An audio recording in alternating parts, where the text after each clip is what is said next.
So hello everyone, সবাই কেমন আছেন? আশা করি ভালো আছেন। তো গাইস, আজকে আমি আপনাদেরকে দেখাবো কিভাবে নিজের পিক কিংবা ভিডিওতে স্ট্যাটাস সেট করবেন।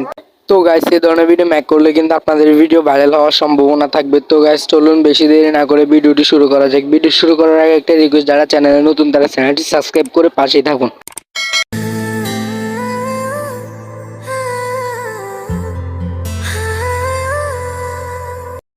তো গাইস, এই ধরনের ভিডিও মেক করার জন্য আমাদের প্রয়োজন হবে ইনস্টাগ্রাম। যাদের কাছে অ্যাপসটি নেই তারা প্লে স্টোর থেকে ডাউনলোড করে নিতে পারেন, কিংবা আমার ভিডিও ডিসক্রিপশন বক্সে অ্যাপসটির লিঙ্ক দেওয়া আছে, ওইখান থেকে ডাউনলোড করে নিতে পারেন। এখন আমরা অ্যাপসে প্রবেশ করব। তো অ্যাপসে প্রবেশ করার পর একটু লোডিং নেবে। তো লোডিং নেওয়ার পর এরকম একটা ইন্টারফেস শো করবে। তো এখান থেকে আমরা এই যে নিচে একটা প্লাস আইকন অপশন আছে, ওইখানে একটা ক্লিক করব। তো এখানে একটা ক্লিক করার পর এরকম একটা ইন্টারফেস আসবে। তো এখান থেকে আমরা এই স্টোরি নামক একটা অপশন আছে নিচে, এই যে পোস্টের পাশে স্টোরি নামক একটা অপশন আছে, আমি দেখাইতেছি। এই যে স্টোরি নামক যে অপশনটা আছে, আমরা এখানে একটা ক্লিক করব। তো এখানে ক্লিক করার পর পাশে একটা গ্যালারির একটা চলে আসবে।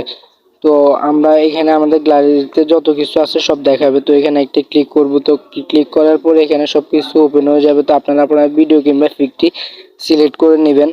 তো সিলেক্ট করার পর এখানে যে আপনাদের ভিডিওটি চলে আসবে কিংবা পিক চলে আসবে। তো এখানে উপরে যে এই লেখা অপশন একটা আছে, ওইটাতে আমরা একটা ক্লিক করব। ওইটাতে ক্লিক করার পর আপনারা এখানে বিভিন্ন ফন্ট আছে, আপনাদের ইচ্ছা মতো ফন্টটি চয়েস করে নেবেন। তো আমরা মূলত ভাইরাল যে ইয়েটি ওইটা আমরা নিব।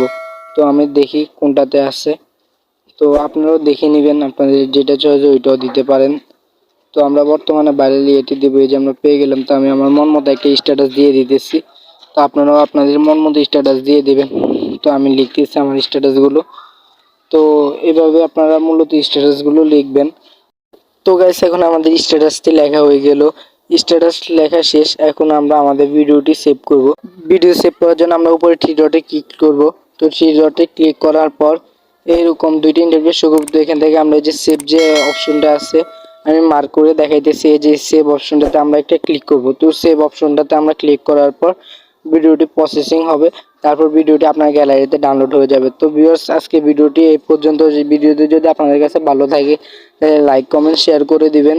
আর অবশ্যই আপনারা ভিডিওতে কমেন্ট করবেন আপনারা কি নিয়ে ভিডিও চান, পরবর্তী ভিডিও ওই টপিক নিয়ে হবে। ধন্যবাদ ভিডিওটি শেষ পর্যন্ত দেখার জন্য।